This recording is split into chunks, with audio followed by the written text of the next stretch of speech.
Hola, muy buenas tardes.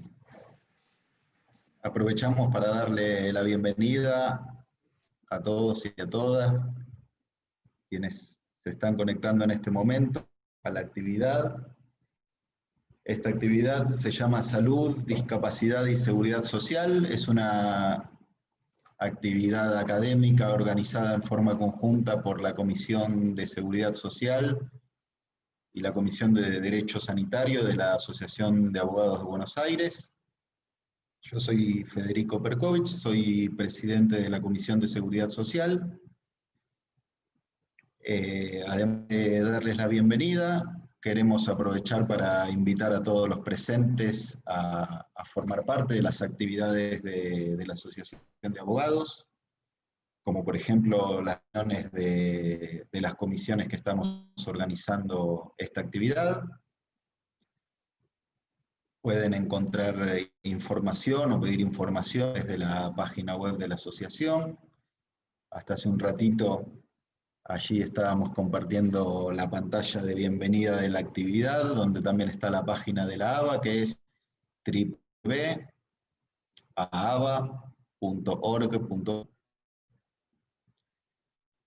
Y específicamente también queremos aprovechar para comentarles que desde la Comisión de Seguridad Social estamos organizando el 5º Congreso de Seguridad Social para los días 21, 22 y 23 de octubre de este año. Es una actividad que habíamos iniciado con su organización los últimos días del año pasado. Era una que iba a tener lugar en la ciudad de Bariloche, como hacemos habitualmente. Nuestros congresos se van desarrollando en distintos lugares de nuestro país. Este año, por razones obvias, por la pandemia, por las restricciones y los necesarios cuidados que se imponen en consecuencia de la pandemia, decidimos hacer la actividad de manera remota. Creemos que una actividad de esta naturaleza, como un congreso, tiene un aspecto que se da en los salones de las conferencias y las disertaciones, que eso se puede reproducir, se puede intentar reproducir de la mejor manera a través de estas herramientas informáticas, pero que bueno, sin embargo, hay también un aspecto que tiene que ver con el encuentro de los colegas, el debate, lo que ocurre en la presencialidad, que es insustituible. Por eso este congreso, en esta circunstancia tan particular, lo estamos planificando en 2 partes. Vamos a hacer, en las fechas que estaban previstas originariamente, el congreso de manera remota, con paneles, pero también con muy orientado hacia la capacitación. Vamos a hacer un gran número, por parte de la abogacía especializada en capacitarse respecto a distintos temas de nuestra materia, y para organizar los temas de esos talleres queremos saber cuáles son los temas de mayor interés de aquellas personas que quieran participar. Entonces hemos diseñado una encuesta que la vamos a poner a disposición de todos ustedes, también de los miembros de nuestra Comisión de Seguridad Social y de los socios de la asociación, para que elijan cuáles son los temas que más les interesa capacitarse. Entonces, ahora a través del chat de esta actividad voy a difundir la encuesta. Es una encuesta donde el único dato que tienen que poner es su dirección de email para evitar duplicaciones y para que les quede una confirmación de que han completado la encuesta satisfactoriamente. Yo me comprometo con toda esa información, todos esos mails, únicamente utilizarlos para, en el momento que esté el cronograma, que hayamos decidido los talleres, solamente mandarles la información respecto del Congreso. El Congreso es una actividad arancelada, ya les voy a pasar los detalles. Como saben, va a tener lugar 21, 22 y 23 de octubre, va a ser a través de una plataforma remota, Zoom. Y como les decía, esa es la primera parte el primer evento del Congreso. Como es insustituible, les decía, las actividades que tienen que ver con la presencialidad, con el encuentro de los colegas, los debates que allí se dan, tenemos planificada un segundo evento en el ámbito del Congreso que va a ocurrir de manera independiente, con otra inscripción que va a tener lugar a fines de abril del año 2021 y que si la situación nos acompaña va a darse en la ciudad de Bariloche efectivamente. También queremos que todos los que se inscriban en el Congreso en modalidad remota, en la primera parte del Congreso, ya queden preinscriptos a la segunda parte, a la parte presencial de la actividad, que teniendo un 50% de bonificación en la inscripción del Congreso.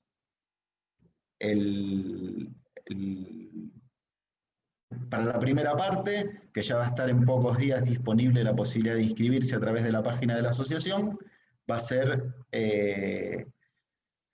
tener un arancel de 3.000 pesos general y 2.000 pesos para los socios de la asociación o inscriptos al Colegio de Abogados de Bariloche, que va a coorganizar con nosotros la segunda parte de esta actividad.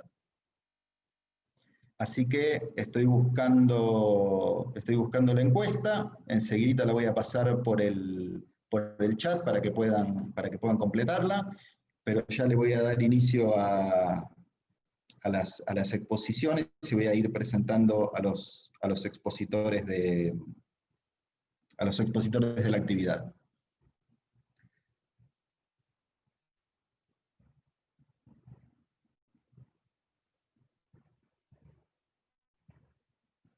Bueno, en primer lugar, entonces, voy a presentar a Damián Alegre, que es abogado, especialista en Derecho Previsional y de Salud, asesor de Obras Sociales.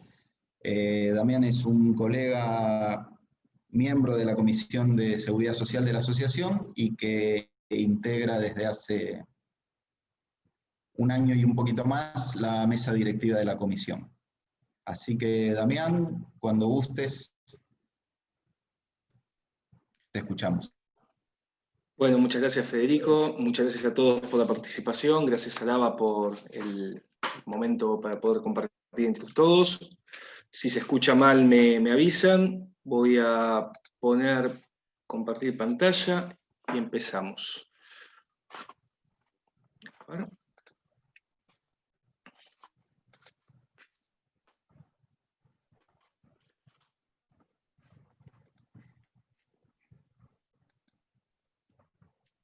No sé si ahí se está viendo. Perfecto. Perfecto, bueno. Un poquito les comento de qué vamos a hablar, que es la idea de lo que vamos a charlar el día de hoy. Voy a tratar de comentarles un poco cómo funciona el sistema sanitario argentino, qué es un agente de salud y cómo es el tratamiento de los jubilados y pensionados una vez que comienzan con su, es decir, dejan de ser activos y pasan a ser pasivos. Y después vamos a hablar un poquito de lo que es el plan médico obligatorio, nomenclador nacional y por qué es importante conocer estas herramientas. En primera medida, lo que podemos decir que el sistema sanitario argentino es un sistema sanitario mixto. Decimos que es mixto porque está compuesto por distintos oferentes, desde oferentes públicos como así también oferentes privados, y en el medio tenemos lo que serían las obras sociales, que es un mix entre un sistema que no es ni público ni privado, pero actúa también como agente de salud. Para hacer un breve raconto fácil, tenemos lo que son las empresas de medicina privada, que están reguladas a través del Registro Nacional de Empresas Privadas por la Ley 26682, como puede ser Galeno, OSDE, Swiss Medical. Después tenemos las obras sociales, a través de lo que es el RENOS, que están reguladas, Registro Nacional de Obras Sociales, y la ley que las maneja es la 23660 y 23661. Estas obras sociales pueden ser sindicales, puras, como es el caso, por ejemplo, de OSIAD, que acepta únicamente aceiteros, y no acepta ningún otro tipo de beneficiario que no sea de la actividad. Y hay otras, como es OSUTGRAP, por ejemplo, que nos permiten, o SECAC también es lo mismo, que nos permiten desregular aportes y poder afiliarnos a ellas sin ser de la actividad. También tenemos obras sociales profesionales, como esos MECOM, que atiende directamente a profesionales médicos de la salud, única y exclusivamente. Del otro lado tenemos este sistema mixto de salud, tenemos lo que es la parte pública, que tenemos hospitales nacionales, provinciales o municipales. Hoy por hoy la mayoría son provinciales y municipales los hospitales. También tenemos otros elementos que son generados a través de distintos institutos o leyes, como es IOMA para obras sociales, de la provincia de Buenos Aires, IAPOS de la provincia de Santa Fe, SEMPRE de La Pampa, tenemos la DIVA, DIPFA y OSFA, que por hoy es DIPFA y está todo unido, que es para las Fuerzas Armadas, OSFA para la ciudad, las obras sociales también que son de las universidades y mutuales. Y por último tenemos lo que es PAMI, a través de la ley 19.032, que si bien no es una obra social, es un instituto, actúa como obra social propia de la actividad de los pasivos. Obviamente cuando uno, ya nosotros sabemos, la mayoría creo son previsionalistas, los que están participando de la charla, cuando uno inicia un beneficio previsional y es otorgado, ANSES lo que hace es pasar directamente de la obra social de origen de la persona, la pasa a, o la que tenía durante la actividad, la pasa a PAMI en forma compulsiva. Todo esto forma lo que es el sistema, hoy por hoy, sanitario argentino. Y estos son sus agentes de salud. Pero lo interesante acá, para tener en cuenta, que me parece lindo como para que ustedes lo vayan decantando y vayamos masticando un poco entre todos, es que en última ratio, el sujeto obligado a el tema de brindar la cobertura sanitaria en el país es el Estado Nacional. Como hoy estamos viendo, las medidas sanitarias que se están tomando respecto a la pandemia que estamos viviendo y demás, están manejadas directamente por el Estado Nacional en forma conjunta con las distintas provincias y distintos ministerios provinciales. Con lo cual, ¿qué es lo que quiero decir con esto? Que a través de la Constitución Nacional, no en forma directa, sí lo podemos ver en forma indirecta a través de los artículos 33, 41, 42, 45 y los distintos tratados internacionales, el Estado Nacional es quien debe de garantizar en última ratio que se cubra lo que es el sistema sanitario de salud. Por ende, ¿qué sucede si mi prepaga no me cubre algo? ¿Podría reclamar contra el Estado Nacional? Sin ningún problema, el Estado Nacional está obligado, es un sujeto obligado a poder brindarme la prestación que se me está negando. Ahora bien, dijimos que los agentes de salud que teníamos inicialmente eran los que estuvimos hablando, obras sociales, prepagas, PAMI, etc. Esos agentes de salud están regulados a través del Ministerio de Salud por intermedio de la Superintendencia de Servicios de Salud. Los agentes de salud tienen beneficiarios. Y dentro de esta situación lo que tenemos es los agentes de salud que contratan con prestadores, y por otro lado, esa contratación de prestadores tiene una misma moneda, que son las obligaciones que tienen, que van relacionadas justamente a dar un sistema de cobertura determinado. Es decir, voy a pasarlo un poquito más en claro. Una obra social, por ejemplo, lo que hace es contratar una diversa bagaje de prestadores, que con esos prestadores va a cubrir sus obligaciones que son establecidas por el propio Estado Nacional. Por ejemplo, ¿qué es lo que tiene que tener un agente de salud? Prestaciones médico-asistenciales, debe cubrir medicamentos, prótesis y órtesis, atención a nivel primario, tema ambulatorio, estudios de media complejidad, alta complejidad, internación, cirugías, etc. Todo esto va en relación a ¿qué? Va en relación a tener que forzarse a obligar, es decir, el Estado lo obliga a tener que cubrir una serie de cuestiones, que es el nomenclador nacional, programa médico obligatorio, plan materno-infantil y diversas leyes complementarias de lo que es el PMO, que ahora después lo vamos a ver si llegamos con el tiempo. Con lo cual, lo que estamos viendo aquí es lo siguiente, que el Estado Nacional permite a los agentes de salud explotar el sistema sanitario y hacerse cargo de brindar cobertura médico-sanitaria a los beneficiarios, a cambio de tener que brindar forzosamente un bagaje de prestaciones que son las que figuran dentro de lo que son obligación de cobertura. Ahora bien, ¿qué tipo de beneficiarios tenemos? Tenemos beneficiarios que los podemos distinguir en aproximadamente 6 grandes grupos. Los titulares y su grupo familiar, entendemos titulares como el grupo primario, concubino, cónyuge, bueno, lo que dice todo lo que es el artículo 9.a de la ley 23.660, en donde establece también los hijos solteros hasta 21 años de edad, aquellos hijos entre 21 y 25 años que se encuentran en estado de estudio universitario, los hijos del cónyuge, menores que están en guarda o en tutela, etc. Además tenemos los adherentes. Los adherentes son aquellos beneficiarios que no tienen una cobertura obligatoria. Sería el caso, por ejemplo, de una persona que se afilia a una prepaga. Ese es un beneficiario adherente, que es obligado a tener esa cobertura, pero paga mensualmente una cuota para poder recibir las prestaciones médico-sanitarias. También sucede mucho en las obras sociales sindicales, en donde lo que se les permite a los beneficiarios es, pagando un canon adicional, generalmente pueden tener a los nietos o a los padres, los pueden tener también a cargo dentro de la obra social. Después tenemos beneficiarios que son los jubilados y los pensionados, que figuran a través de la 23.660, artículo 8, los monotributistas, los autónomos y los desempleados que tienen cobertura de hasta 3 meses junto con su grupo familiar una vez que pierden la cobertura, el trabajo, la relación de dependencia.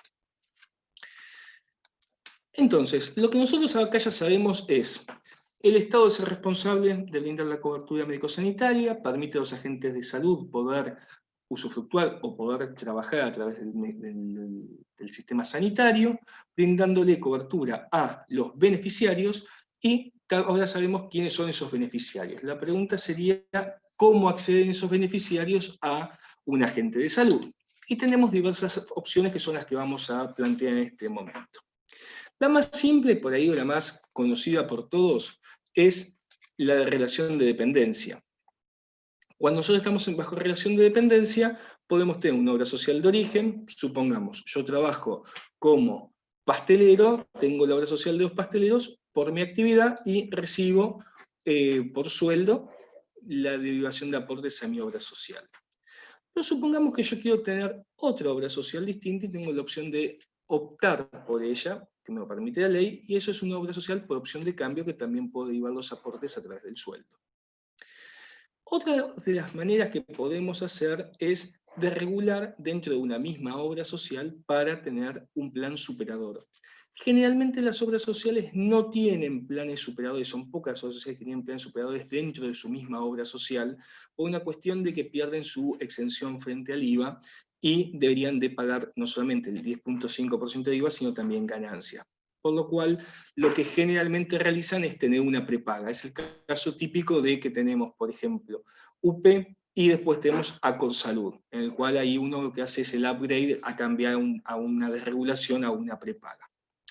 La otra forma que puedo tener es una cobertura como dentro de una prepaga como un beneficio empresario, y eso variará según las condiciones que haya puesto mi empleador frente a la empresa prepaga en la cual se está contratando. Puede ser que yo tenga que pagar un porcentaje o un monto de diferencia de lo que me está faltando en relación a lo que me retienen de mi recibo de haberes, o puede ser que mi empleador se encargue de pagar el 100% íntegramente todo lo que me corresponde de cobertura. Ahí seguimos. Los monotributistas pueden adherirse en principio únicamente a las obras sociales que figuran dadas de altas en la Superintendencia de Servicios de Salud y aceptan monotributistas.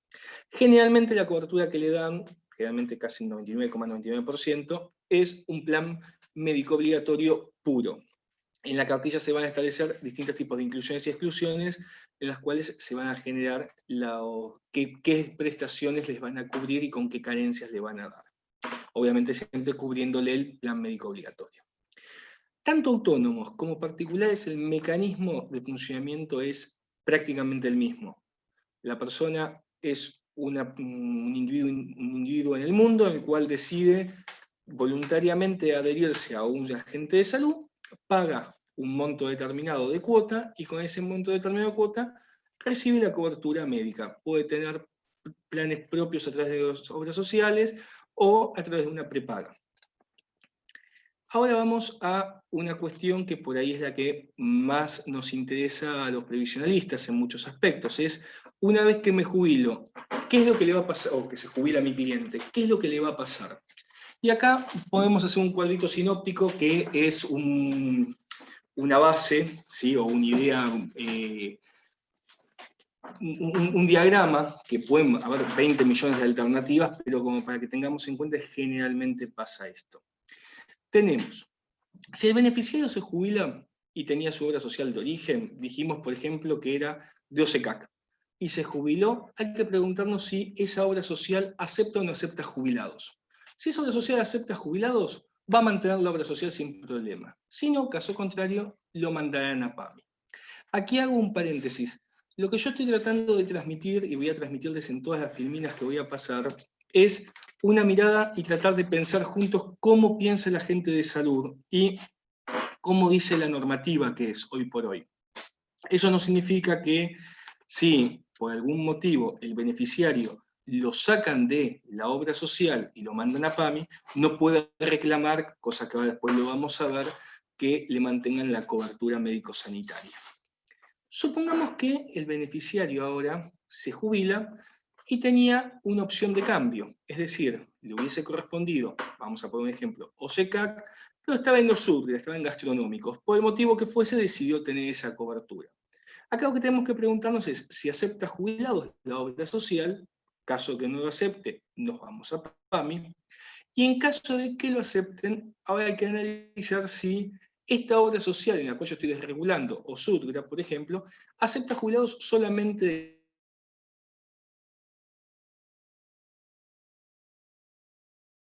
tener la opción de derivar aportes con mi jubilación.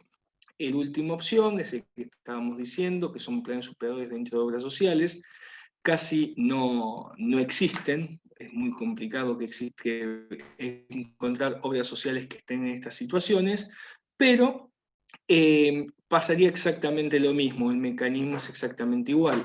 Habría que preguntarse si la obra social nos permite ingresar dentro de la cobertura médico-sanitaria, siendo jubilados a ese plan superador dentro de la obra social, caso contrario, terminaríamos yendo a PAMI nuevamente.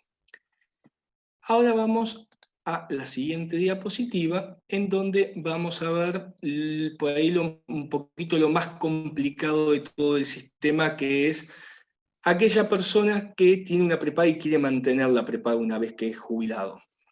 La prepaga dijimos que podíamos acceder de distintas maneras, por una opción de cambio, obra social de opción de cambio, con un plan superador que desregulamos a través de una prepaga. Esto sería el caso, por ejemplo, de que yo tengo comisarios navales y desregulo para tener OSDE. Y obviamente con ese dinero yo estoy cubriendo el plan médico asistencial. Un plan corporativo en la prepaga, que es la otra alternativa que habíamos visto. Y por último, el que sería el autónomo o el particular que desea tener una medicina prepaga. Lo que tenemos que tener en cuenta en todo esto siempre, como primer medida,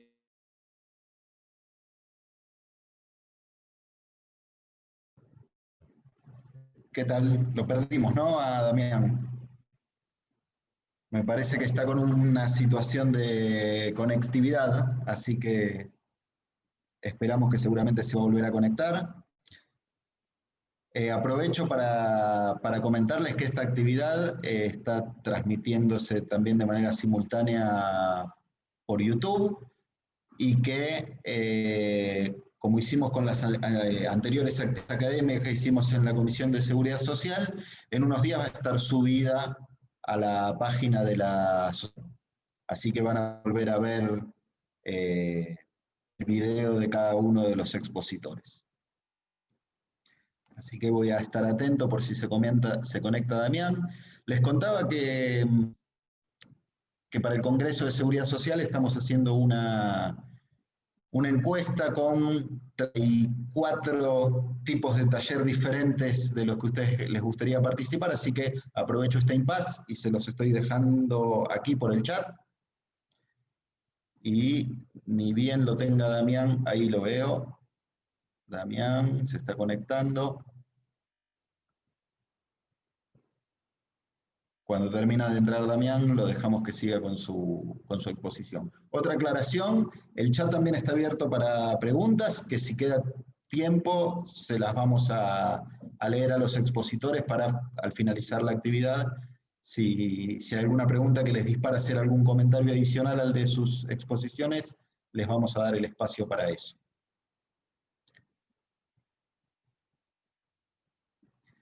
Me preguntan cómo se llama el canal de YouTube, creo que saqué arriba, pueden ver que está el enlace para verlo por YouTube. Ahí está, Damián. ¿Volví? Bien. No sé Volvimos, si Damián, pueden de ver la nuevo. pantalla. Fede, Sí. ¿me confirmás a ver si pueden ver la pantalla? No sé en dónde quedamos. Bien, ahí vamos a compartir de vuelta.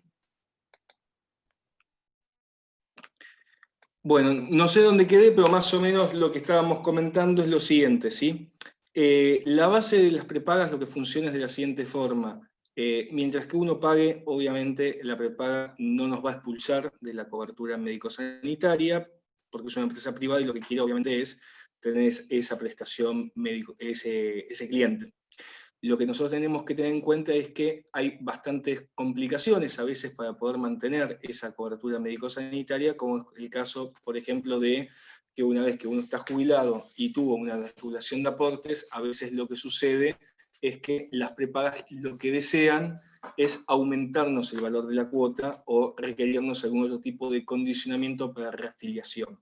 Obviamente acá lo que tenemos que ver legalmente, en principio lo que sería son, si tenemos más de 10 años consecutivos de antigüedad dentro de la misma prepaga, no deberíamos tener aumento de valor y tendríamos que mantener el mismo costo de cuota bajo las mismas condiciones.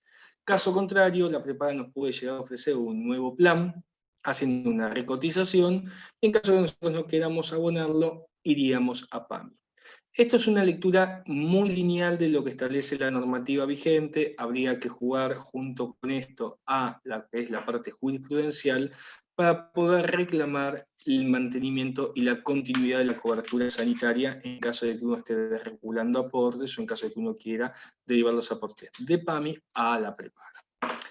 Un si es monotributista, lamentablemente vamos a tener que ir al criterio de monotributista va a PAMI, y hay alguna que otros mecanismos para poder tratar de conseguir que el monotributista continúe en PAMI judicialmente hablando.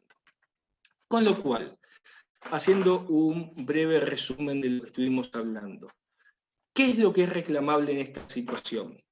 Nosotros lo que primero podemos hacer es que el beneficiario que ingresó a PAMI en el momento de jubilarse, sin importar el motivo que haya ingresado a PAMI, obviamente si se fue por jubilado, pensionado, si tuvo un RTI, el motivo que fuese, lo primero que hay que asesorarlo es que no se afilie a PAMI y que avise a la obra social o a la prepaga la intención de continuar dentro de esa cobertura médico-sanitaria. Una vez que tenemos eso, después veremos qué respuestas nos da el agente de salud y frente a ello se verá si se puede iniciar una acción judicial o no, si es viable o no. Con posterioridad, la otra cuestión que podemos reclamar es que aquellos beneficiarios que ya están jubilados y tienen una prepaga, se les puede optar por la opción de derivar los aportes de PAMI a la prepaga. De esta manera, lo que estaríamos teniendo en cuenta es que derivaríamos la plata y la diferencia la deberíamos de cubrir nosotros. Y por último, lo que tenemos que tener en consideración es que siempre que tengamos 10 años de antigüedad en forma continuada, nos deben de mantener el mismo valor de la cuota de la prepaga. Esto era un poquito la primera parte de la charla que les quería dar. Espero que se esté escuchando bien. Tuvimos la interrupción de conectividad. Y ahora les voy a dar rápidamente una pequeña idea de los aspectos básicos respecto a lo que es el nomenclador nacional, programa médico obligatorio, plan materno-infantil y leyes complementarias. En realidad lo que quería comentarles es, cuando ustedes abren una cartilla médica, cuando viene un cliente y les trae la cartilla de su... Generalmente, no sé si se cortó o me escuchan. Bueno, me figura de conexión inestable. Damián, recién se te cortó. ¿Se corta? Se cortó recién. Yo los escucho, pero me figura conexión inestable. Pero se cortó recién, venías bien. Ahora cuando empezaste A ver, vamos a... con este tema del nomenclador, sí.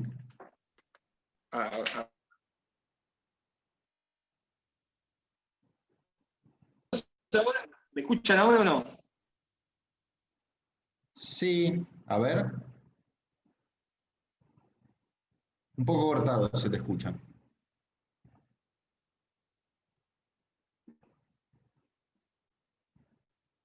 Bueno.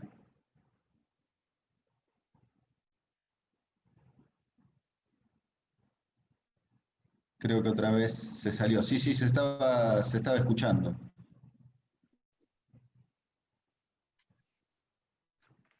Ahí está. Hola, ¿me escuchan ahora? Sí.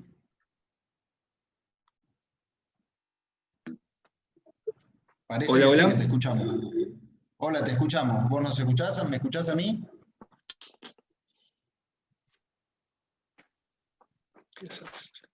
Tengo un problema imposible con internet yo. No puedo la computadora.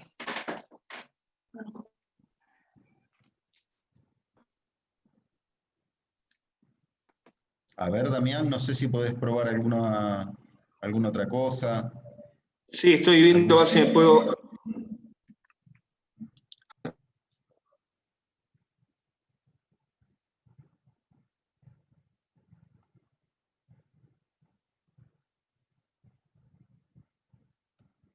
Damián, acá se conectó otro dispositivo que se llama también Damián Alegre. ¿Esto es algo que estás queriendo hacer vos? A ver si... Ahí te da otro dispositivo, a ver qué pasa. ¿Me escuchan ahora? Espérame un segundo. Tendrías que silenciar alguno de los dos dispositivos porque Listo. hace eco, pero es bárbaro. Bien, perfecto. Y a ver para si podemos compartir pantalla desde acá, así Bárbaro. saco acá la imagen, así comemos menos ancho de banda. A ver si con esto podemos simplificarlo. Ahí me Bárbaro. escucha y se ve. ¿Estamos bien? Parece que lo resolvimos. Qué bueno. Bueno, esperemos que sí. Igual vamos a tratar de hacerlo lo más rápido posible, así, pues está bastante inestable, evidentemente, la conectividad. Lo que les comentaba es lo siguiente: cuando un cliente viene muchas veces pidiendo que quiere tener una cobertura médica o están negando alguna prestación o algo, nosotros muchas veces lo que tenemos que consultarle es pedirle que nos den la cartilla médica que tienen, ¿sí? Y en la cartilla vamos a ver que todas las prestaciones, todas las obras sociales, los agentes de salud tienen las mismas codificaciones. El común denominador cubre lo que es el NN y el PMOE. Obviamente el PMI también, pero ahora vamos a hablar de ellos. El tema es qué son estas cosas. El nomenclador nacional, ¿sí?, es el conjunto de prestaciones global que cubren todos los agentes de salud, es un listado de prácticas que es muy arcaico, muy viejo, data de 1994-95 más o menos, y que nunca fue modificado. Con posterioridad sale lo que es el PMO, que es el programa médico obligatorio. Ese programa médico obligatorio es todo lo que se tiene que cumplir sí o sí y figura a través de la resolución 939 del 2000. ¿Sí? Acá hay dos formas de ver la situación del PMO. Las obras sociales o los agentes de salud ven el PMO como lo máximo que tienen que brindar. El beneficiario o nosotros, estando del lado del beneficiario, tendríamos que verlo como el mínimo, como el piso, que desde ahí en adelante tiene como para dar cobertura médico-asistencial al beneficiario. En el 2, por la crisis económica, pasamos a tener un PME, el Programa Médico Obligatorio de Emergencia, el cual actualmente sigue vigente a través de la resolución 210 del 2002. Este PMOE nunca fue modificado y sí fue incluida información relevante en prácticas con el transcurso del tiempo que ahora lo vamos a ver.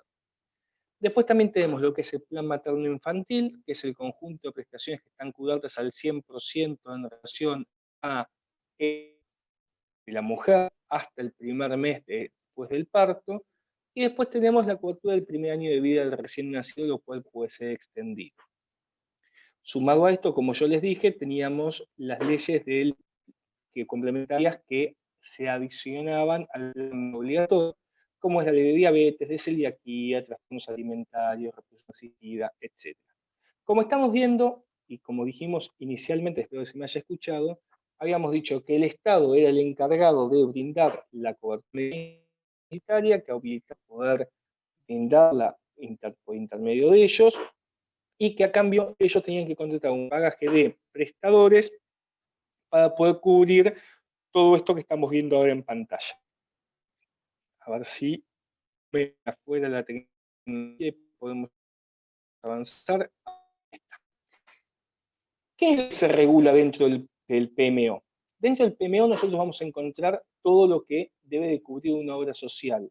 Lo que se debe cubrir es la atención primaria, cirugías médicas, internación, salud mental, los montos máximos que se pueden cubrir que pueden cobrar a través de Ecoseguro para distintas atenciones médicas, otro tipo de coberturas como son prótesis, órtesis, traslados, cuántos traslados hay que se pueden tener, si una persona llama, por ejemplo, se siente y tiene que ser trasladada por una urgencia, porque deja de ser una consulta médica en domicilio y pasa a ser una consulta de emergencia de vida porque está sufriendo un infarto, si se le puede cobrar. Bueno, todo eso está establecido dentro del PMO. El tema de medicamentos, que yo lo salteé recién, ¿por qué motivo? Porque además del PMO, de solución 310 del 2004, de normativa complementaria, en donde nos dice qué medicación está cubierta al 40, al 70 y al 100%. Tenemos que tener en cuenta que la base de cobertura médica en medicamentos, 40% medicamentos ambulatorios por farmacia, 70% aquellos beneficiarios que tienen planes de cronicidad, y siempre aquellas, aquellas patologías especiales que por ley tienen ese tipo de cobertura determinada.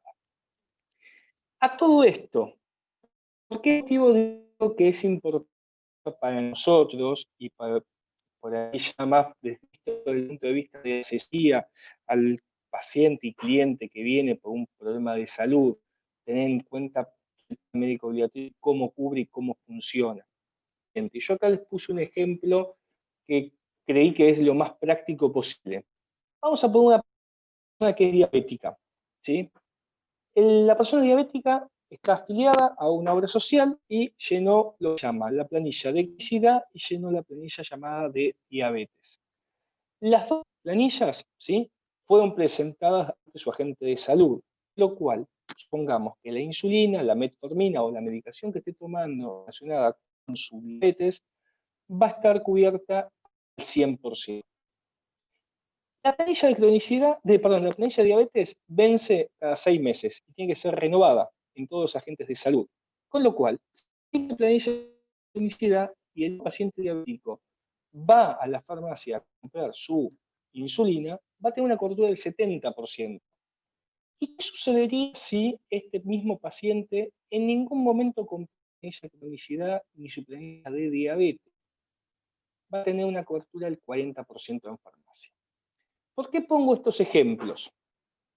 Porque tanto del mismo paciente con la misma medicación, insulina o a cualquier cuestión relacionada con su diabetes, pero distintos tratamientos según la situación en la cual él se encuentra.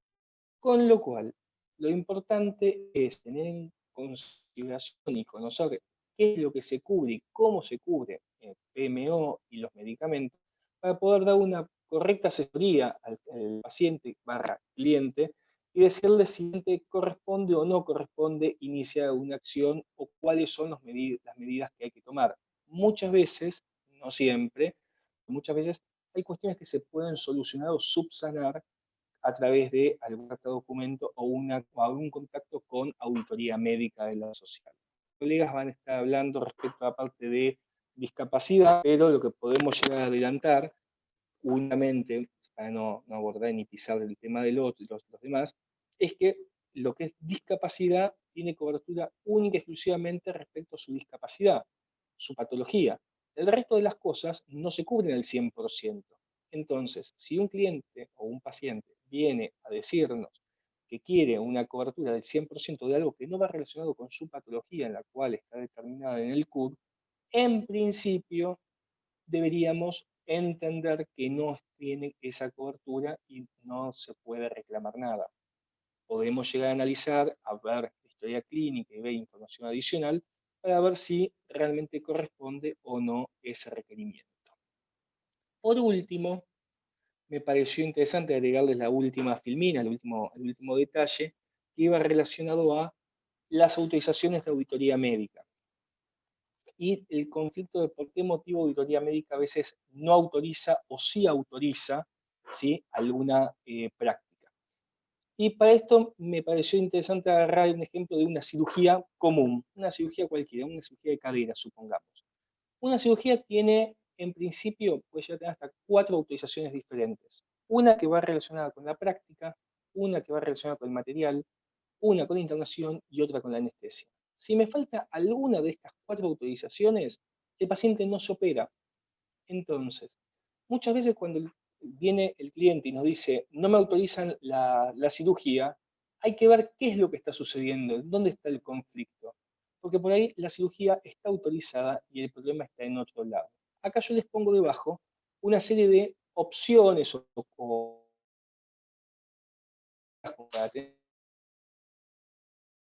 de dónde puede generarse el ejemplo.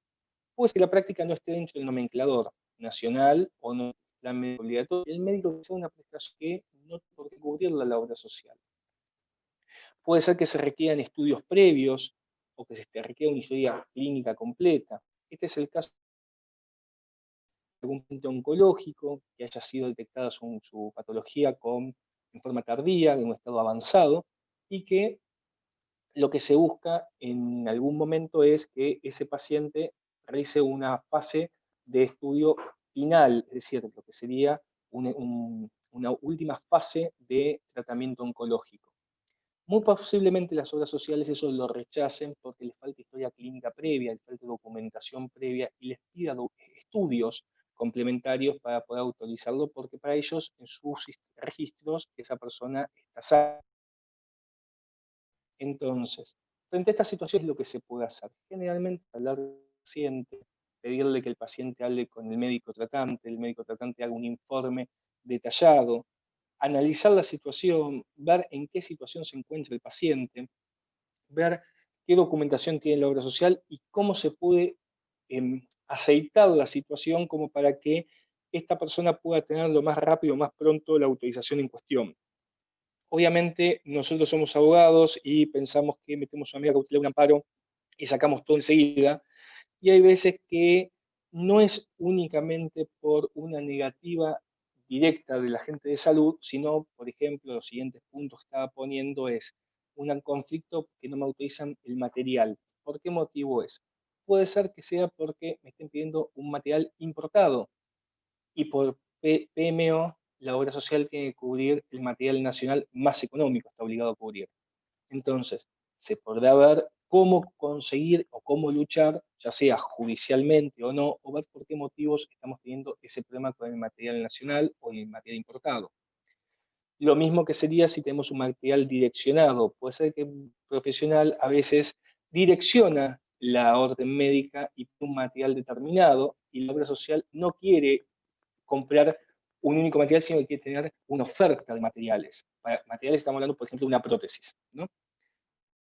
También puede suceder que la internación no esté convenida la prestación que se va a realizar en ese prestador, con lo cual ahí hay un problema, es otro problema. Eso no significa que la obra social no cubre la prestación, eso significa que la obra social no cubre la prestación en ese prestador. Ejemplo, yo tengo un problema coronario, supongamos, y me quiero operar, me quiero poner un marcapasos en la Favaloro y mi obra social no tiene la Favaloro, no significa que la obra social no me cubre la cirugía, significa que la obra social no me cubre la Favaloro. Por ahí me da el Instituto Cardiovascular Buenos Aires. ¿Qué es lo reclamable aquí? Puede ser que si yo toda mi historia clínica, todos mis estudios, todo mi bagaje de médico fue realizado en la Favaloro, yo tengo la posibilidad judicialmente de reclamar que el marcapasos me lo pongan en esa institución. Pero yo, para poder avanzar y analizar eso, considero que muchas veces lo importante es, lo que les digo, preguntar al paciente en qué estado está, tener la historia clínica completa, tener un conocimiento del plan médico obligatorio, y cuando nos piden prestaciones o prácticas que no están nomencladas, pedir siempre que tengan un aval de comunidad científica que nos permita poder defender, en caso de judicializar el tema, defender judicialmente el pedido médico. Más o menos espero que les haya sido de utilidad. Les pido disculpas por las interrupciones que hemos tenido no sé, Fede, si La última parte lo resolviste te dejo a técnicamente vos. bien. Muchas gracias. Gracias, Damián. Te felicito a pesar de los inconvenientes y la fortaleza para resolverlos. A veces con estas cuestiones de conectividad no tenemos manera. Así que muchas gracias. Estuvo habiendo bastante participación por el chat, así que después te voy a estar pasando un resumen de las principales preguntas. Así, finalizadas las dos exposiciones que faltan, les vamos a dar de vuelta un ratito para que cada uno de ustedes vaya eligiendo si responder alguna de las preguntas que fueron haciendo. Ahora voy a presentar a la doctora Yay Pérez Montenegro. Ella es abogada, es miembro, como dijimos, de la Comisión de Derechos de la Salud de la Asociación de Abogados de Buenos Aires. También integra el Instituto de Derecho Sanitario del Colegio Público de Abogados de la Capital Federal. Es asesora legal de distintas asociaciones civiles de personas con discapacidad, y asistente y expositor en diversos cursos, actividades, posgrados relacionados con la materia de discapacidad y la materia de derecho de la salud. Así que, doctora Pérez Montenegro. Hola, buenas tardes a todos. Muchas gracias por el espacio, a la Comisión de Previsional y también a la Comisión de Derecho a la Salud y a mis compañeros disertantes. Voy a compartir con ustedes también un PowerPoint. Bueno, espero que se vea. ¿Lo ven? Muy bien. Bueno, ahí está. Bueno, el tema que a mí me toca hablar es de discapacidad. Voy a tratar el Certificado Único de Discapacidad, que todos los conocemos como CUT, el marco normativo, que es la Ley 24.901, la Convención sobre los Derechos de las Personas con Discapacidad, y la vía administrativa para reclamar las prestaciones, y por último el amparo de salud. Bueno, voy a hacer una introducción sobre discapacidad. Bueno, la definición está establecida en la Convención, que es del año 2006, se firmó en la ONU, luego Argentina la ratificó íntegramente en el 2008, y en el 2014 pasó a formar parte de nuestro sistema judicial en nuestra Constitución Nacional, que está en el artículo 75, inciso 22, y forma nuestra máxima ley, conjuntamente con el resto de las otras convenciones de derechos humanos que están ahí. Bueno, la definición dice que las personas con discapacidad incluyen aquellas que tengan deficiencias físicas, mentales, intelectuales o sensoriales a largo plazo, que al interactuar con diversas barreras puedan impedir su participación plena y efectiva en la sociedad, en igualdad de condiciones con los demás.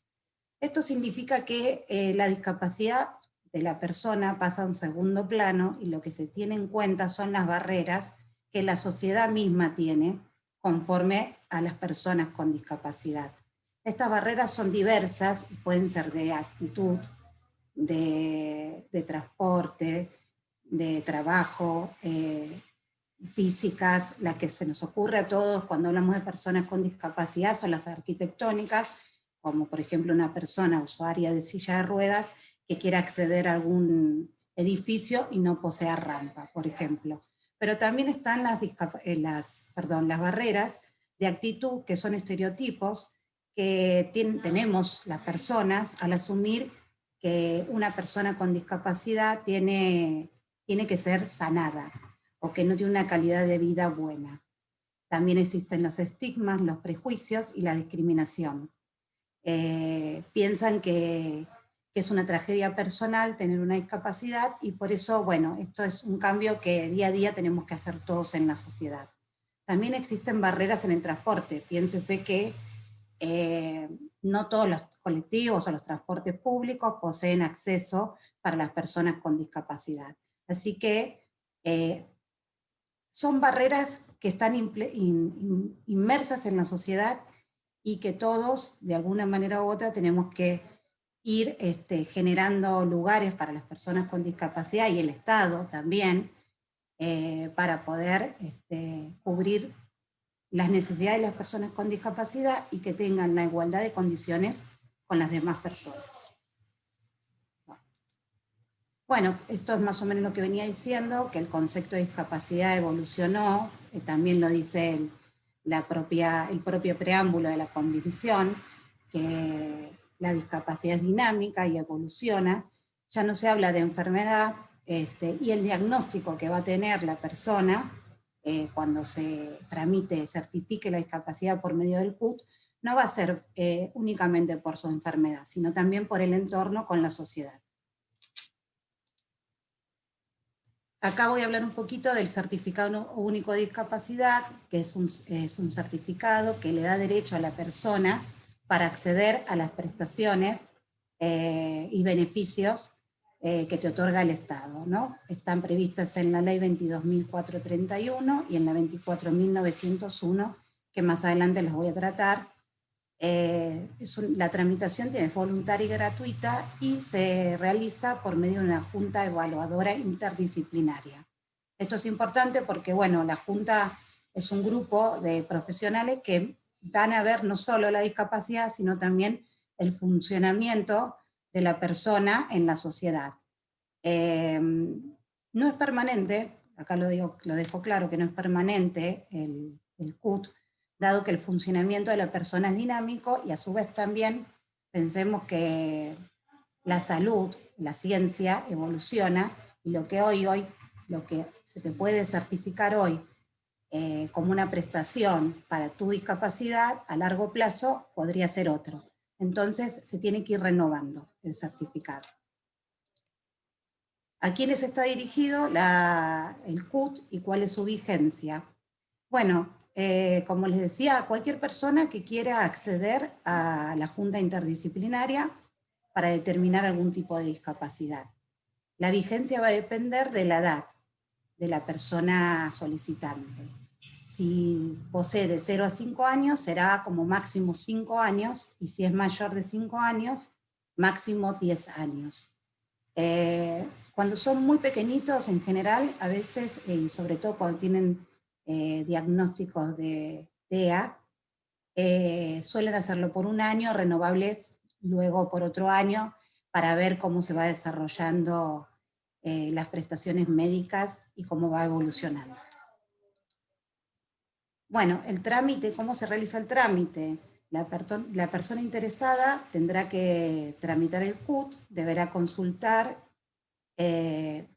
dónde está su junta evaluadora más cercana a su domicilio, dirigirse a la junta evaluadora con toda la documentación. Se le va a explicar allí qué documentación va a requerir, que va a ser un formulario que tienen que llenar, su médico de cabecera, dependiendo de la discapacidad que tenga, órdenes médicas, tratamientos, y deberá concurrir a la evaluación con toda la documentación, y se le otorgará o denegará el CUT. Si se le otorga el CUT, ese CUT lo puede retirar cualquier persona mayor de 18 años con el DNI de la persona solicitante. Y si lo deniegan, pueden presentar algún recurso de reconsideración y argumentar que tienen derecho a que le otorguen el CUT. Bueno, acá yo dejo en pantalla el Certificado Único de Discapacidad, que es el último. Hay varios que están en trámite, que siguen pendientes, digamos, que están vigentes, quiero decir. Este es el certificado único de discapacidad. Como verán, aquí arriba va a tener una cuenta única. Y aquí al costado un código de barras. El logo institucional será en tinta indeleble, es este. Está impreso en papel moneda y tiene un talón al pie que tiene un troqueleado. Generalmente esto no se corta, pero bueno, lo tiene. Ahora es importante mencionarles que el CUT, van a unificar el CUT como el CUT, el Certificado Único de Discapacidad. Va a haber un único CUT. A partir del 24 de mayo solo será válido este CUT que les estoy mostrando en pantalla. Los anteriores, que le llamamos no CUT, los que estamos en la temática de discapacidad, van a tener que tramitar este CUT, que va a tener una fecha de vigencia, porque acá lo dice.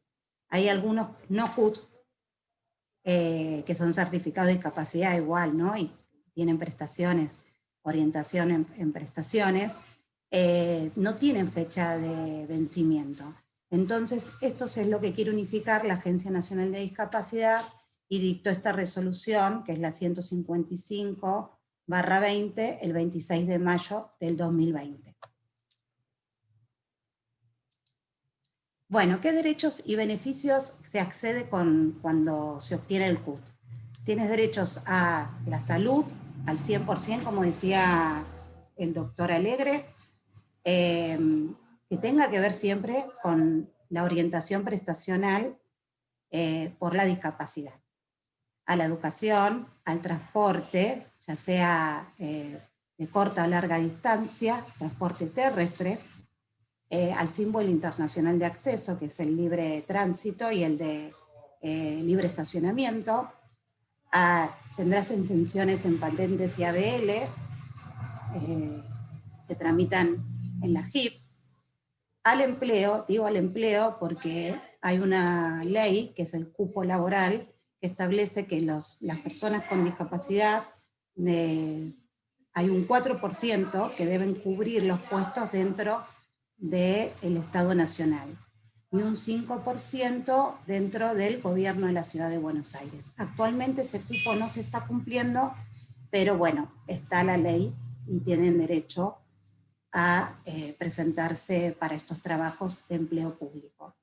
Turismo accesible, asignaciones familiares y franquicia en compra de automotores, que está previsto en la ley 19.279. Bueno, esto también lo quiero aclarar porque trae muchas dudas y muchos clientes me lo consultan. Si al obtener el CUT tienen derecho a percibir la pensión no contributiva por invalidez, que es lo que llamamos comúnmente como pensión por discapacidad.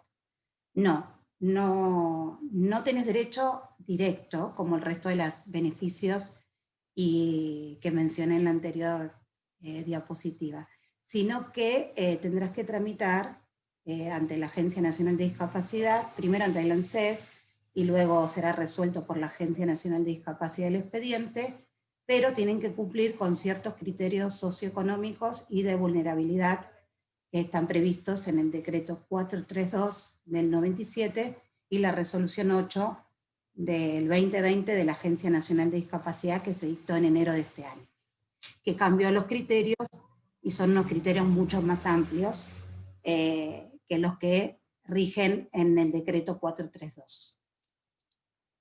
Bueno, ¿qué pasó con el CUT durante la pandemia? La verdad que fue un tema bastante complejo, porque la Agencia Nacional de Discapacidad en un principio fue prorrogándolos parcialmente, hasta que por fin dictó la resolución 209, siempre en el marco de la emergencia sanitaria y el aislamiento social preventivo y obligatorio que estamos viviendo, y prorrogó todos los vencimientos de los certificados únicos de discapacidad que venzan entre el 1 de enero y el 31 de diciembre del 2020, se prorrogan automáticamente por un año desde la fecha de su vencimiento. Esto significa que se prorrogan también todos sus beneficios automáticamente, ya sean salud, transporte, símbolo internacional de acceso, de libre tránsito y estacionamiento, todos sus beneficios. Bueno, ¿qué pasó también? Esto es un tema que trajo bastante trasfondo, porque había personas que tenían que tramitar su CUT y estábamos en aislamiento. Bueno, la Agencia Nacional de Discapacidad dictó una resolución, que es la 106, en abril de este año, a donde en su anexo 1 recomienda que la evaluación de la Junta interdisciplinaria no sea presencial, digamos que sea por medios tecnológicos. Y si la persona no contara con medios tecnológicos y es urgente la tramitación de su CUT, lo harán por medio de presencial en las guardias mínimas.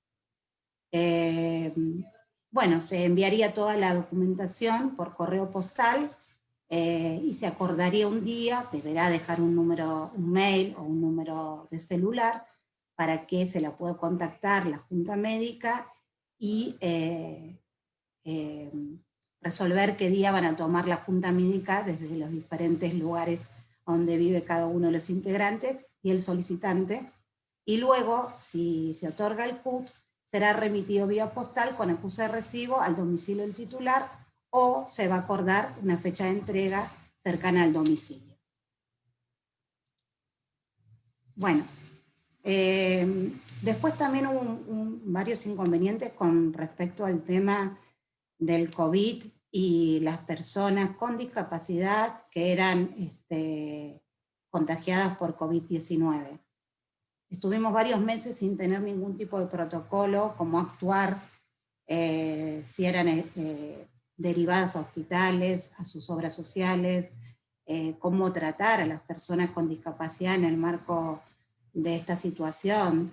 Y el 2 de julio se dictó un protocolo de sistemas de apoyos y cuidados para las personas con discapacidad que están hospitalizadas por COVID-19, fue en conjunto con la Agencia Nacional de Discapacidad y el Ministerio de Salud, quien, bueno, en ese caso se pudo acordar que las personas internadas por COVID puedan contar con sus apoyos conjuntamente, o sea, que se internen conjuntamente con ellos, manteniendo obviamente los protocolos sanitarios para no contraer la enfermedad.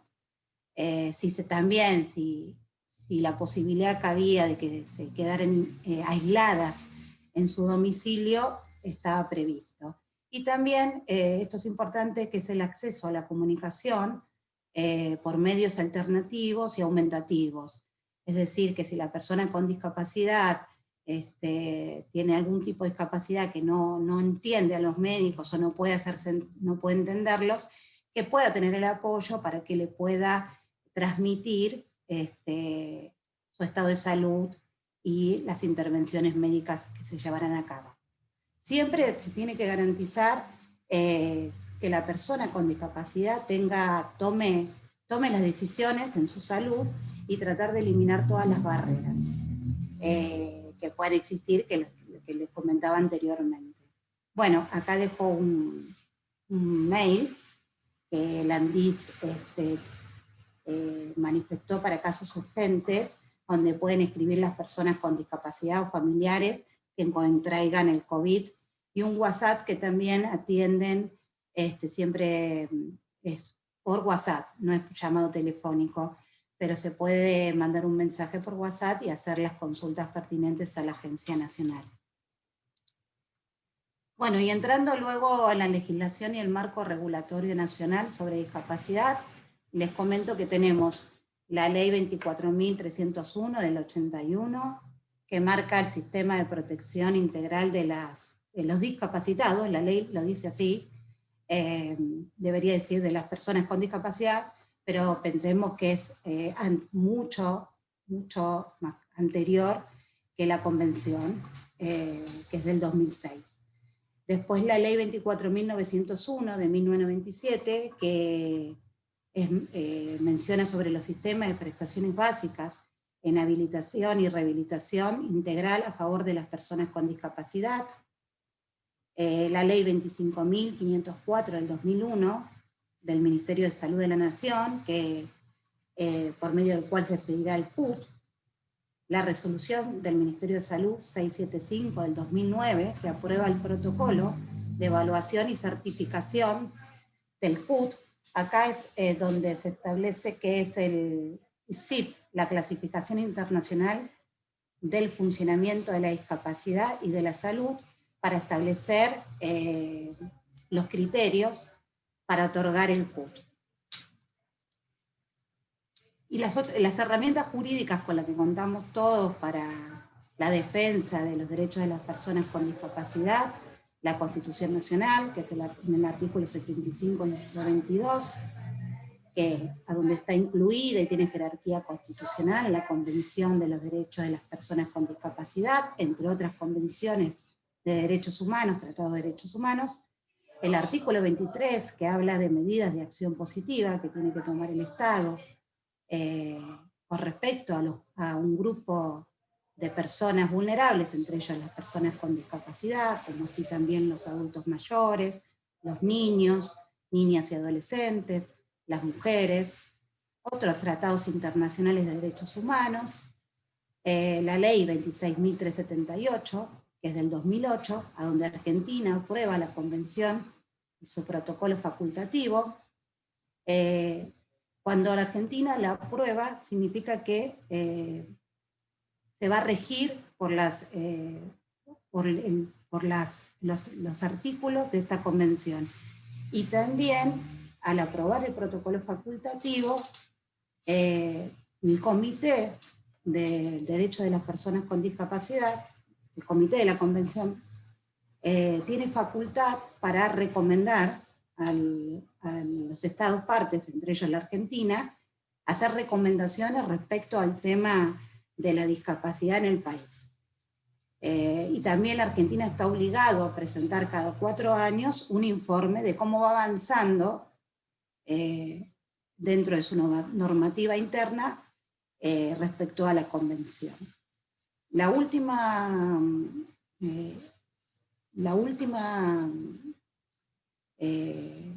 recomendación que le hizo el comité a la Argentina es que veía con mucha preocupación cómo la ley 24.901, que es la ley de prestaciones básicas a favor de las personas con discapacidad, no había sido reglamentada por todas las provincias que componen la Argentina. Así fue que en el 2015 Tierra del Fuego fue una de las últimas que llegó a aprobar la ley 24.901 dentro de su provincia.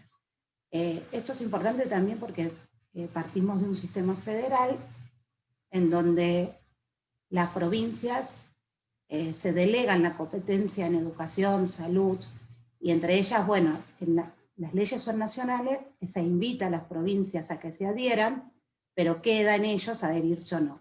Y había muchas provincias que, aún habiéndose firmado la convención, no habían aún ratificado, no se habían adherido a la ley 24.901 y tenían su propia legislación en materia de discapacidad. Después tenemos la ley 27.044 del 2014, que incorpora la convención al artículo 75, inciso 22, dándole jerarquía constitucional. Y el Código Civil y Comercial de la Nación del 2015, que el cambio que hizo respecto a las personas con discapacidad se refiere a todo el tema de la capacidad jurídica, la escuratela y lo que llamamos determinación de capacidad jurídica y los apoyos con los que cuenta la persona con discapacidad. Bueno, esto no me voy a detener mucho porque ya lo habló el doctor Alegre, el sistema de salud argentino, que habló del sistema público, el sistema de seguridad social y el privado. Es un sistema de salud mixto, como bien lo dijo el doctor. La cobertura, que también lo comentó el doctor. Y bueno, yo agrego aquí, no sé si estaba, pero bueno, por ahí hago hincapié en incluir salud, que lo maneja, es un programa que lo maneja la Agencia Nacional de Discapacidad, y que en general acceden todas las personas que cobran o perciben el beneficio de la pensión no contributiva por invalidez. Bueno, y ahora voy a entrar un poco al tema de los reclamos, cuando no te otorgan las coberturas o prestaciones por discapacidad. Las coberturas por prestaciones por discapacidad son al 100%, están previstos en la ley 24.901, y cuando te la deniegan, tenés la opción de hacer un reclamo administrativo en la Agencia Nacional de Discapacidad, o bien en la obra social o la medicina prepaga. Digamos que la Superintendencia de Servicios de Salud solo tiene competencia para atender reclamos que tengan que ver con agentes de salud, de obras sociales y de medicina prepaga, pero no del PAMI, de otros, ni de incluir salud. Cada uno tiene su propia reglamentación y habrá que hacer el reclamo en cada uno de los lugares. Bueno, decía que lo podés hacer directamente en la obra social, en el agente de salud, por medio de un formulario A, o en la Superintendencia de Servicios de Salud, que te otorgarán un formulario B. Esos dos formularios se pueden descargar de la página web, y el título lo puede presentar el titular en la Superintendencia de Servicios de Salud, o bien cualquier otra persona, siempre que se ratifique a los 30 días de iniciado el reclamo. Acá están los formularios que descargué, que no sé si se ven muy bien, pero igual se pueden descargar. Son de la resolución de la Superintendencia de Servicios de Salud 075/98, anexo A. Este corresponde que lo tengan todos los agentes de salud, por si hay que hacer algún reclamo. Y el anexo B, de la misma resolución, que te lo entregan en la Superintendencia de Servicios de Salud. Bueno, ¿cuáles son las ventajas y desventajas de hacer un reclamo administrativo? La ventaja que es gratuito, accesible, y puede iniciarlo cualquier persona, como comenté, siempre que después lo ratifique el titular en el plazo de 30 días. La desventaja es que no resuelven medidas cautelares, y otra desventaja, el procedimiento es muy lento porque se rige por la ley por el derecho administrativo, y hay un gran caudal de expedientes que no permiten una resolución inmediata. Y agrego uno más, que todas las prestaciones que estén fuera del plan médico obligatorio generalmente no van a ser resueltas por este tipo de reclamos. Bueno, y nos queda después la judicialización de la discapacidad, que esto es por medio de un amparo judicial, un amparo de salud. El amparo, hablo de la ley nacional, ¿no? Cada provincia tendrá su legislación, pero el amparo, la ley nacional es la 16.986, es una acción judicial rápida que tiende a proteger derechos constitucionales que están garantizados en nuestra Constitución y en los tratados internacionales del artículo 75, inciso 22, y en particular, en el caso de discapacidad, la Convención de Derechos de las Personas con Discapacidad. La acción de amparo sí que podés solicitar una medida cautelar en el ámbito de la acción judicial del amparo. También es importante mencionarles que no es necesario agotar la vía administrativa que les comentaba anteriormente de la Superintendencia de Salud, que directamente podés iniciar el amparo. Siempre y cuando intimes previamente al agente de salud a que regularice la situación, la prestación, le otorgue la prestación, la medicación, etc. Y en el caso de que conteste negativamente o guarde silencio, con esa carta documento y el resto de la documentación que solicitará el abogado, se puede iniciar el amparo judicial. Bueno, el marco normativo para el amparo, como lo dije anteriormente, es la Convención de los Derechos de las Personas con Discapacidad, que está incluida en nuestra Constitución, tiene rango constitucional, la Ley 22.431, del Sistema de Protección Integral de Personas con Discapacidad, la Ley 24.901, que es el Sistema de Prestaciones Básicas de Atención Integral. Fíjense en que estas dos leyes son anteriores a la Convención. La Convención Argentina la firmó y ratificó en el 2008, con lo cual las personas con discapacidad ya tenían derechos y prestaciones en salud. La convención vino a cristalizar las denuncias o demandas del colectivo de personas con discapacidad. Bueno, y acá les traigo una jurisprudencia que, bueno, me tocó actuar como abogada patrocinante de una mamá con un niño que tenía 4 años y medio en aquel momento, con CUP, con diagnóstico de TGD no especificado. Hoy actualmente no están dando este diagnóstico con estas siglas, sino que es TEA. La madre inicia el amparo, viene a verme, a consultarme, porque tiene graves atrasos en el pago de las prestaciones de los terapeutas que asisten al niño, y esa falta de pago interrumpió en 2 oportunidades la maestra integradora que acompañaba al niño al jardín. Bueno, se inició la acción de amparo, en ese momento la obra social responde que las coberturas de las prestaciones han sido aprobadas y que están siendo brindadas al niño, y que en cuanto a los atrasos de los pagos, la vía de amparo no es la adecuada.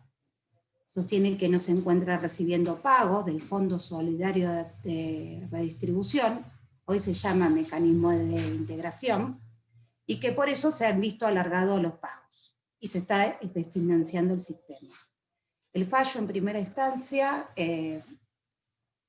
los fundamentos del fallo de primera instancia, establece que las prestaciones básicas de atención integral a favor de las personas con discapacidad y acciones de prevención, asistencia y protección con el objeto de brindarles cobertura integral a las necesidades y requerimientos, eso lo establece el artículo 1 de la ley 24.901, y que la obra social tiene a su cargo con carácter obligatorio la cobertura total de las prestaciones que necesiten los afiliados con discapacidad. Esto lo menciona el artículo 2 de la misma ley, y sostiene que la falta de apoyo no es argumento para el retraso de los pagos, ya que no es obligatorio para la administración el pago de las prestaciones por discapacidad, sino que es la obra social la única obligada frente al beneficiario. En cuanto